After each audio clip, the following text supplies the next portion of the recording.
the Friday, July 30th.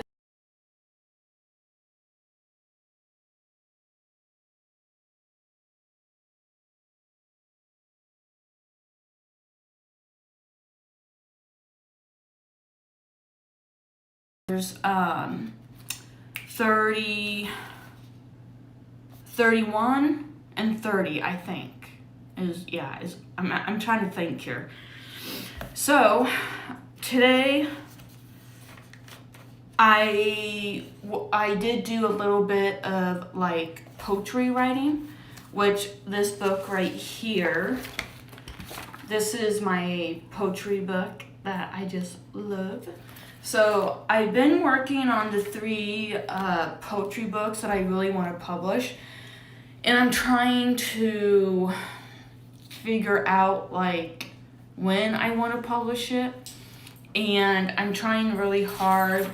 I think the one that I'm really working on right now, it has to have like 72 pages to publish it, and I did not even like realize that. So I'm working on that one, and then there's another one that I'm working on, my Christianity, I think is how you say it. So that one I'm really excited about.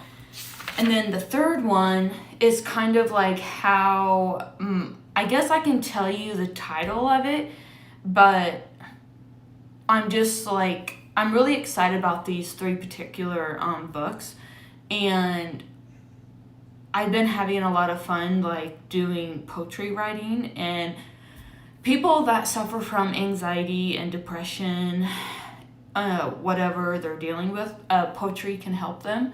So poetry for me helps me to just release what I'm feeling, and I did that with Love Myself. That one, I didn't struggle to write it, but I did struggle to love myself and accept myself and not believe the lies that I have been told. So that book was a lot of fun to write. And then Home, that one is mostly about my childhood growing up, and it's about my dad, Charlie, that I lost when I was 16, I think. I was 16. He died in 2006, and I wanted to just release all of that, just put it in a poetry book.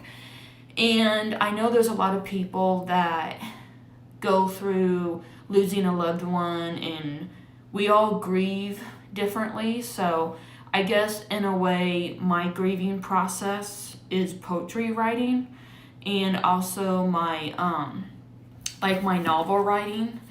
Like in this book, 17-year-old Olivia McGalla was really close with her grandpa, and she lost him. So I really wanted to show how she was dealing with it, what she was feeling, how much she missed him.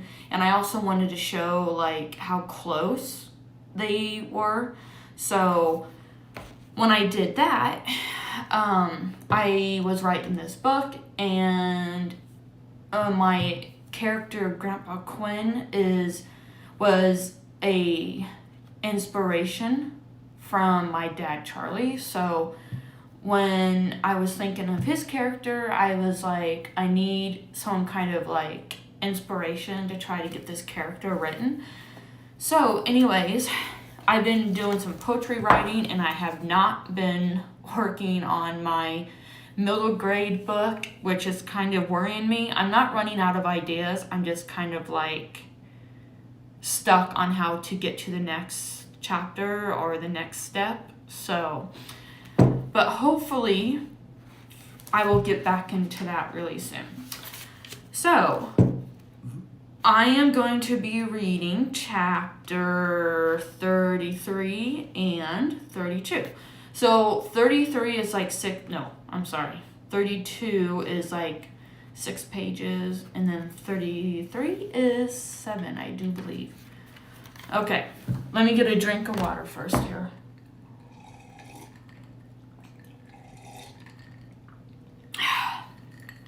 I love water.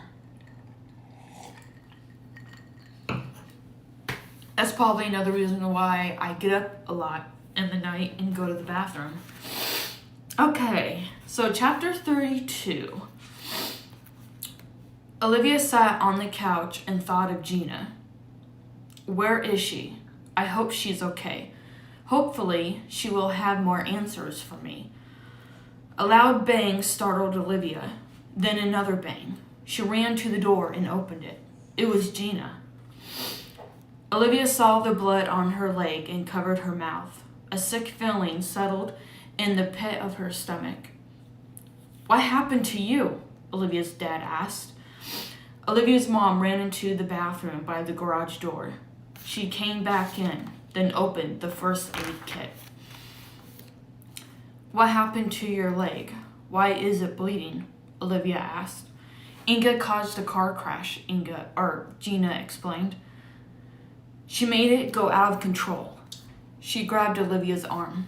They walked into the living room and sat down on the couch. Oh my God, the scary part is coming up.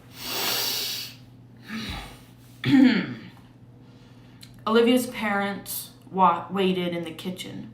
What's more important than your leg? Olivia asked. My mom needs to clean it or it will get infected. Olivia, what? There's something I need to tell you. What? It's about the children. Olivia's brows rose up. Children? You mean the ones I saw? Gina nodded. We already know about them. Inga killed them, and they're in her diamond right now. They're, right? Oh, I'm sorry. And they're in her diamond, right? Yes, but there's something else you need to know about them. Like what? They are your ancestors. Right at that moment, Olivia's stomach tightened and her eyes widened. Inga killed all these kids because of what Richard did. All the souls that are trapped inside the diamond are your ancestors. That's why they come to me. That's why they came to me? Olivia asked. Gina nodded. They need your help to release them. Olivia leaned back in the chair with an arm over her stomach and covered her mouth. Oh my God, she paused. Who started it? The little boy in your dreams, Henry McGalla. That's Richard's son. Richard is your ancestor. I had a visit from him. He showed me Henry's death, she explained. I also got a visit from Sue. Suzanne. Inga killed her daughter, Margaret, because she got in Inga's way. These children's parents claimed that their kids saw black shadows like you did. They had dreams of Henry dying. Everything you went through happened to them before they died. Olivia's mom placed a hand to her mouth. My God, what do we do? There's something else, Olivia. What? What else can there be? Gina handed Olivia a picture. Look at this. Olivia looked down and saw a blade with a handle. A knife? It's not just any knife, she explained. It's a dagger. Why am I looking at a dagger? Inga created it. How do you know about it? I had a vision when I was in your room. I saw it sitting on the table behind Inga. At first, I didn't know what it was used for. Before the car crash, I followed Henry, and he told me to get the dagger. Then the children will be released. What's the dagger used for, then? Gina shook her head. I'm not really sure. I haven't gotten that far yet, but I know whatever this dagger does, it's going to be bad. Olivia looked down at the picture and thought for a second. Could we use it to kill her? Gina paused and released a breath. Maybe. If we do, then we have to stab her in the heart. Where's the dagger? I don't know. We have to give it another try, but I'll do it.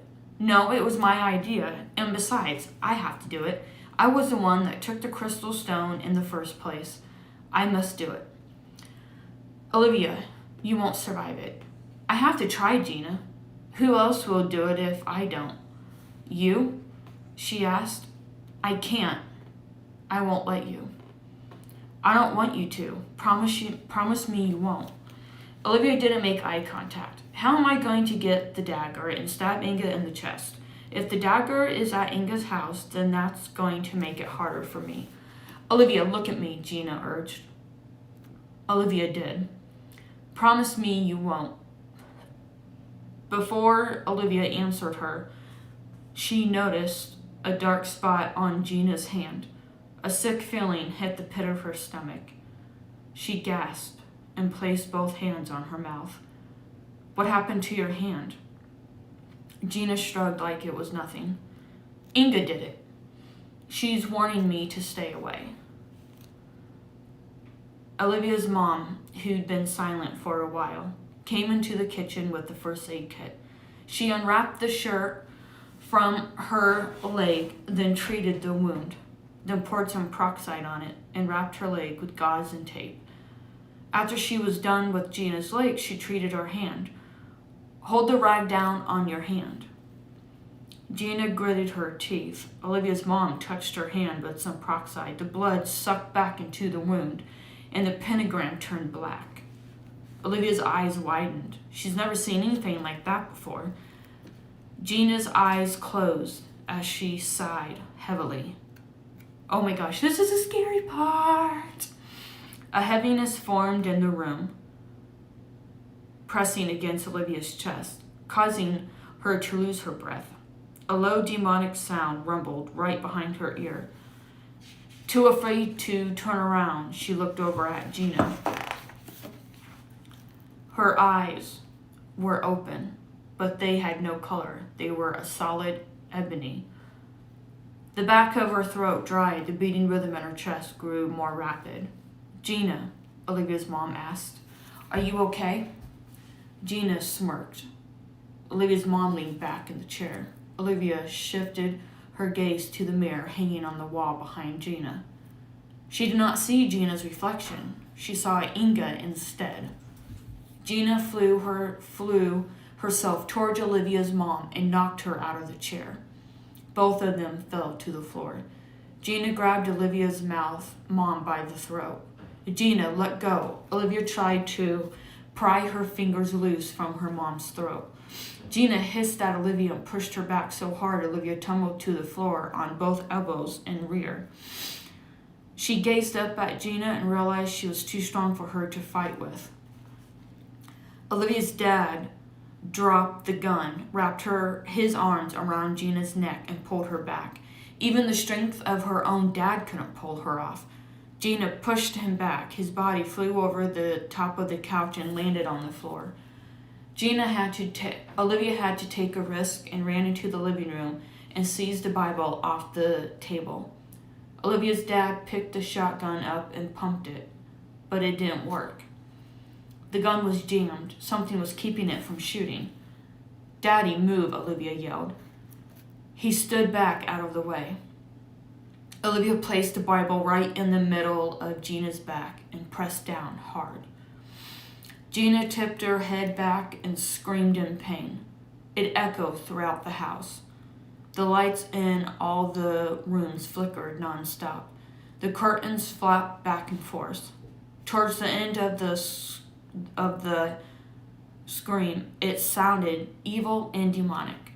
The Bible became warm against Olivia's palms like fire. She couldn't take it anymore and dropped it. Olivia's mom coughed for air and crawled away until the wall stopped her. Gina fell back to the kitchen floor and was limp. Olivia stared at her hands. They were red and tingling. She looked over at her mom and ran to her. The noise subsided. Seconds inched by. Is Gina dead? Was she ever alive? Did the Bible get rid of Inga? Or did it hurt Gina so bad that it took her life as well?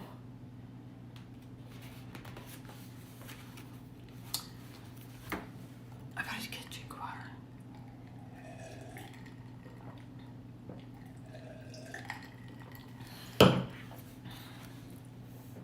Tucker's by my feet. Olivia's dad took a few steps forward, but kept a distance between himself and Gina. He licked his dried lips and studied her, with the gun in his hands. Gina looked pale and lifeless, just the way her grandpa did in the casket. "Is she dead?" he asked. I don't know. I hope I didn't kill her." Seconds traced by until Gina reached out and grabbed his leg. He fell backwards to the floor. Gina turned her head with her eyes open. She grinned at him and growled hatefully at him. Olivia got up, ran to the living room, and grabbed the candles Gina had brought with her. "Mom, light the candles. Yellow, red, white, and gold. Hurry." Olivia's mom grabbed the candles and lit them all one by one. Her hands shook. Dad, put the gun down and get her in here, now." Her dad dropped the gun and grabbed Gina by the arms, then lunged her into the living room. Gina kicked and screamed, digging her nails into her dad's wrist. Blood ran from the wounds where something had impaled her leg, leaving a blood trail along the floor. Griffin lifted her up into the chair, then stepped back. Olivia's parents opened the Bible and read the Lord's Prayer, each holding a cross in their other hand. "Our Father who art in heaven, hallowed be thy name. Thy kingdom come, thy will be done." Gina dug her nails into the arms of the chair. She scowled at Olivia with pure hatred. This was not Gina. This was an act of evil. Olivia held the Bible in her grip for protection. Gina growled, curling her top lip back, then glared at Olivia. Her skin blistered and cracked. Blood oozed out. She hissed as the prayer continued on, as if she couldn't handle it. Olivia heard her mom scream and looked behind her. Blood ran down the white candles from the flame. "Mom, keep reading." She turned back towards Gina. "I command you to leave Gina's body." Gina turned her head back and forth violently. Her whole body was controlled by the evil within. She coughed as blood ran down her eyes and past her mouth. It was like a scene from a horror movie. Olivia grabbed Gina's jaw and turned her head back towards her so she would face the thing she truly hated the most. "Leave now." Gina hissed at Olivia. Blood eased through her teeth. "I command you to leave." Gina suddenly sprang forward towards Olivia. Her forehead touched the Bible. She screamed demonically. It trailed throughout the house, throughout the room. The blinds in the windows shook. Olivia became dizzy and dropped to her knees. Her sight blurred as tears filled them. "I can't let Inga win. I have to beat her. I know I'm stronger than she is." "Olivia, what's wrong?" her mom asked. She didn't have enough strength to even speak. Olivia's breath rasped. Her heart pounded. She stood up and held the Bible in front of her. "I command you to leave." Gina showed her teeth, hissing and growling towards Olivia. Inga's face appeared over Gina for a few seconds, and then it disappeared. It was terrifying, but Olivia knew she had to stay calm so she could get Inga out of Gina. "Depart from Gina's body. I command you to leave her," she yelled. "Leave, evil one. You're not welcomed. Leave, evil one, now." Gina let out a loud growl, then snarled at Olivia. This would be a lot better if it was Halloween right now. Olivia held the Bible on Gina's chest and pressed down. Gina screamed and shook her head back and forth. The Bible felt warm again. She couldn't let it go, at least not yet. She wasn't finished with Inga. "And lead us not into temptation, but deliver us from evil. For then is the kingdom, the power, and the glory forever and ever. Amen." Gina's body tumbled out of the chair and fell to the hard wooden floor. Olivia set the Bible down and bent next to Gina. Olivia, don't go near her. Her mom grabbed her by the arms. Stay away from her. Olivia jerked her arms free. Mom, I have to see if she's okay. Stop it, Olivia. We don't know what she's capable of. Oh my. Did you guys just hear that? Oh my gosh. Maisie did like a heavy, not a growl, but I don't know. She sounded tired. That scared me. Gina opened her eyes slowly and grinned at Olivia. Olivia's stomach sank. Gina hissed at her and pushed her back. Olivia landed on the couch. Her mom screamed in horror. Olivia, her voice shook. Olivia leaped through the window. Gina leaped through the window and landed on her feet. Glass shattered to the ground. She took one look at Olivia, then ran down the front yard. Olivia ran to the window and knew exactly where she was going. She turned around and looked at her mom. I have to go. Olivia, please. Her mom grabbed her arms. Please don't. I have to. This is between me and Inga. I have to finish this. No, you don't. Okay. I just wanted to make sure. Yeah. Olivia stopped and stared at her and couldn't believe she said that. No, I don't. Are you kidding me? I'm finishing this. I have to save Gina, Mom. I just can't let her die. I won't let you. Did you see what happened to her? You don't know what Inga will do. I have to do something, Mom. Standing around isn't going to do anything. Just stay here. I'll be back. Her mom held a good firm grip on Olivia's arm. Let go of my arm, Mom. You know I can't. Olivia yanked her arm free, grabbed the shotgun from her dad, and ran out to the door. Olivia, get back here, her dad called out. She ran down the road and came to a stop. What am I going to do when I get there? I'm not a fighter. I am just a 17-year-old kid. She looked down at the shotgun and knew she couldn't back out now. Gina needed her more than ever now. Olivia followed the trail of blood down the road. Her feet came to a stop. Hairs on her neck stood on end and her lips trembled. Whoa, my goodness, it's getting better and better. Okay, now I'm going to read 33, but I'm going to take a big drink of water.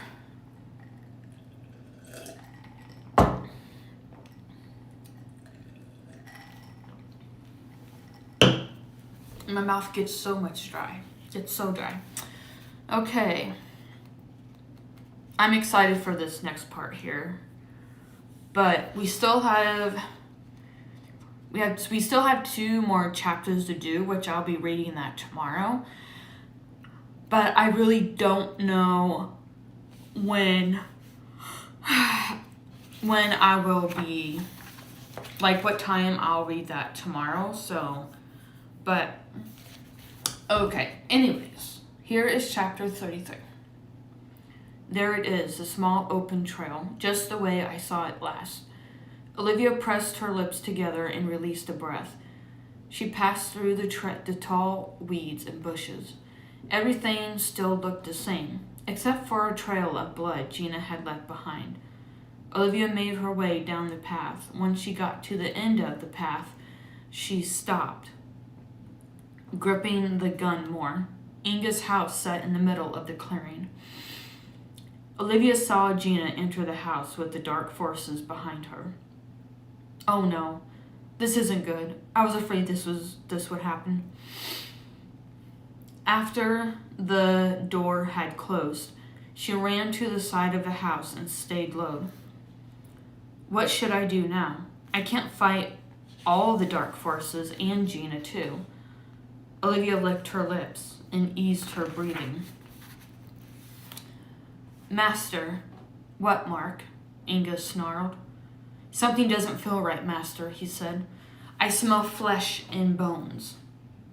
I feel the vibration of a heart beating against my scales. It's a child. Olivia's eyes widened. Ooh, that was good. Olivia's eyes widened and her stomach sank. She held the shotgun in her hands and squeezed her eyes shut. "Smells like a girl," he said, then growled. Olivia held a hand over her mouth. He laughed demonically. "I can smell her too, Mark," one of them cackled. "She's around 17? It hit the glass with its hand. "Olivia." Olivia screamed and ran to the steps, then pointed the gun at the door. The lock slid over and the door flew open. One of the demons stood in the doorway and looked at her. One of its window eyes were missing. "I knew it was you, Olivia." It ran straight towards her. Olivia pulled the trigger. The force of the shotgun flung her backwards, slamming her against the ground, causing her to drop it. Her shoulder ached from the force as if a muscle had been pulled. She held her shoulder and rolled onto her stomach. The shotgun was within reach. She slid across the ground with one arm and reached for it. Just before her fingers touched the handle, her ankle was grabbed and lunged across the dirt, then up the steps and into the house. Olivia grabbed the door frame and screamed. She tried to yank her foot free from the demon, but it was too strong and she couldn't hold on. Her fingers grew numb and they slipped free. The breeze of the door slamming shut blew her hair across her face. Dust lifted from the hard wooden floor. Cobwebs were attached to the corner of the door. Inga was nowhere to be found. The thick book opened by itself, startling Olivia. She scrambled to her feet and stared at it. Pages turned forcibly, then came to a stop. A flame flickered on a candle. The dark forces held Olivia by the arm, while the other two stood beside each other. Olivia swallowed and took a step back nervously. She heard clicking on the floor and saw Inga standing there in a black dress. Her hair was long and black, not gray in a bun. "Where is Gina, Inga?" Inga looked up at her, then removed the hood from her head and let it drop. She took a few steps forward and grinned. "What did you do with her?" Mark let Olivia go, but didn't leave her side. "I knew you would come, my child. It's just the way I saw it." Inga lurched forward. Olivia ducked out of the way and saw a knife on the table. "Wait a minute, that's the dagger." She ran to it before one of the demons got to her first. She grabbed the dagger, turned around, and stabbed Inga right in the middle of the chest, cutting through her flesh. She turned the knife so the wound wouldn't close. Black blood gushed out and down the front of her dress. Inga sighed. "Really? You have to do better than that, my child." She pushed Olivia forcefully across the room.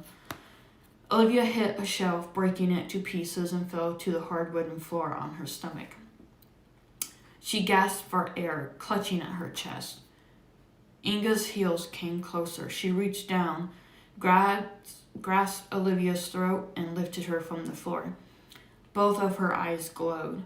"I can smell your soul, my child." Olivia kneed her in the stomach. Inga's grip loosened. Olivia dropped to the floor and ran back into the potion room. She grabbed the potion book and didn't dare let go of it. Inga's eyes still glowed with anger. "Give me the book, child." Olivia shook her head. "No, I'm stopping you once and for all." Her heart pounded rapidly. "What makes you think you can beat me?" Olivia tossed the spell book into the fireplace. Colorful flames faded into blackness. They wrapped around the book, burning it to ashes. The black flames rose out and swayed around the room by the ceiling. Then she fell backwards to the floor. Inga screamed demonically, then evaporated. Olivia got to her feet and took off out the front door. She had to find Gina. But where could she be?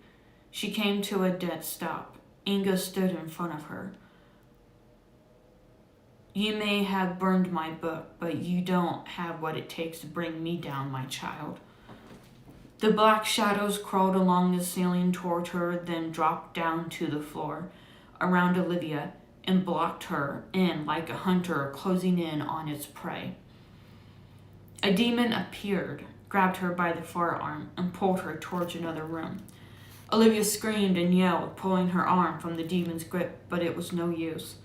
Once they entered the potion room, Olivia moved her hand in front of Olivia's face. Your soul is mine, child. She walked over to a table and picked the dagger up. She looked over at Olivia and tapped the tip of the blade with her finger, grinning. Her lips trembled. Please don't, Olivia begged. Please. Hush, my child, Inga snapped. The less you move, the less painful it will be. Grabbing Olivia by the jaw, she pressed the tip of the dagger to her chest. Olivia held her breath, her legs shook, and her fists clenched. The tip of the blade cut her skin. Inga grinned. Both of her eyes glowed with desire, as did the diamond and the handle of the dagger. The door slammed up against the wall. Inga turned around and sneered. Olivia dropped her head with a sigh of relief, then looked up and saw Gina standing there with the shotgun in her hand. Gina, help me. Mark kept a tight hold of Olivia. No, Inga glanced at one of the demons. Peter, you were supposed to be watching her. She looked back at Gina. You may have injured Peter, but now I'll get my revenge. Her voice deepened as she pointed the dagger at Gina. Red and black mist shot from the dagger like a fireball. No, Olivia screamed. Gina jumped to the side, tumbled to the floor, and hid behind a shelf. A patch on the floor turned hard as stone. You can't hide from me. Mark wrapped his arms around Olivia and pulled her through the doorway. Gina! The door slammed shut with just a lift of Inga's hand. She stood behind Olivia and kept a hand on her neck. Tears streamed down Olivia's cheeks. Inga's fingers slid along her jawline. Oh, Gina, Inga taunted. I've got the child. Let me redo this. Oh, Gina, Inga taunted. I've got the child. The back door opened. Gina stopped in her tracks and clenched her fists. She took a few steps forward, leaving a gap between them. Inga pressed her nose and lips to Olivia's cheek and inhaled. So young, so fresh. Olivia grimaced and turned her head away. Gross. Just the way I like them. Taking children's souls is what I do. It's what I live for. Inga tossed Olivia into the air. Olivia landed on her side, feeling the wind through her hair as she fell, and her heart pounding in her chest. She turned on her side so she wouldn't land on her stomach. She held her shoulder, realizing it was a mistake. Her sight blurred and the noise died down all around her. She turned her head and saw Inga dart in front of Gina. Inga knocked the shotgun out of Gina's hands and grabbed her by the neck, then tossed her in the air like she was nothing. Gina tumbled on the ground and stopped on her back. She took a few breaths in and got back up. Inga raised her hand at Gina. The ground began to quake. Trees all around wobbled back and forth like they were off balance. The sky darkened as large clouds gathered together, hovering. ounce of effort she had. She then stood and grabbed hold of the dagger. It was a tug of war. Inga sneered at Olivia, face to face, evil against good. Inga's nails dug into her wrists, their feet bumped together. You can't beat me, my child. She grabbed Olivia by the throat and squeezed hard. Olivia gritted her teeth and kicked Inga in the shin. Once her hands came free from her neck, Olivia clutched at her throat and coughed. Inga looked at Olivia for a brief second and grinned. Olivia gripped the handle of the dagger, then whacked her across the face. Inga's head popped to the side, and she paused for a brief second, then turned her head back at Olivia and glared at her. She gritted her teeth and clenched her fist. The wind spun faster and quicker. Flying creatures with wings flew from Inga's mouth. She laughed with a deep screech. Her eyes turned solid red. She raised both hands in the air. This was the only time Olivia could do anything. She stood, grabbed hold of the diamond and yanked it free from her neck. Inga's skin dried instantly, and she lost all her powers. The wind ceased. The flying creatures disappeared. The dark forces were nowhere to be found. Olivia crawled back away from Inga, then looked down at the dagger and the diamond. The glow faded slowly. She wrapped the chain around the handle of the dagger tightly so it wouldn't come loose and pointed it at Inga. The dagger forehead and looked around as if what had happened. All the flying creatures grouped up together in one big cluster, then flew straight down and entered Gina's mouth. Her head jarred back as they crept down her throat. Dun dun dun. Oh my gosh, that chapter was so much fun to write. Oh my gosh. So that was probably the most, I'm not going to say this is like probably the most scariest part, but I did have a lot of fun writing that part. I really wanted to show more of like Inga's powers, what she can do, and it's not really between Inga and Gina, but I really wanted them to have like just a little fight between them. And then this ending part that I just read, that's like a cliffhanger and then to the next chapter. So I am like really, really excited to read tomorrow. Hopefully I can read that at 6:45 maybe. I never done a live reading on a Saturday before, I don't think. So I'll definitely be reading 34 and 35 tomorrow, which those are the two last pages, which I'm really excited to be reading. But I could my throat's getting dry and it's starting to hurt. Maybe what I could probably do, no, I really want to start reading Awakened Evil on Sunday, chapter 1.